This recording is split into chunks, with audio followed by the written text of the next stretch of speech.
50 anyos na lalaki na naglalakad lang sa kalsada sa Rosario, La Union, binugbog ng grupo ng kalalakihan. Narito ang report ni Russell Simorio ng GMA Regional TV 1 North Central, Luzon.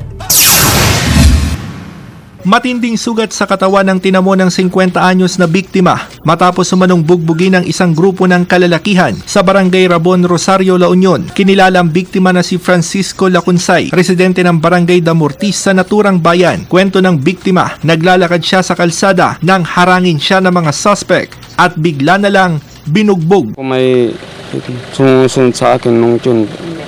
May sinuntok na ako, pinagsusuntok na ako nung tapos yun, hindi ko na alam yung badsak na ako. Sa isang pahayag na pinost sa social media ng provincial government, sinabing walang puwang ang anumang karahasan sa lalawigan. Ayon sa Rosario Police, napagtripan ng mga lasing na suspect ang biktima. Tukoy na nila ang pagkakakilanlan ng 6 na suspect na edad 18 hanggang 22. Mula sa GMA Regional TV 1 North Central Luzon, Russell Simorio nagbabalita para sa GMA Integrated News.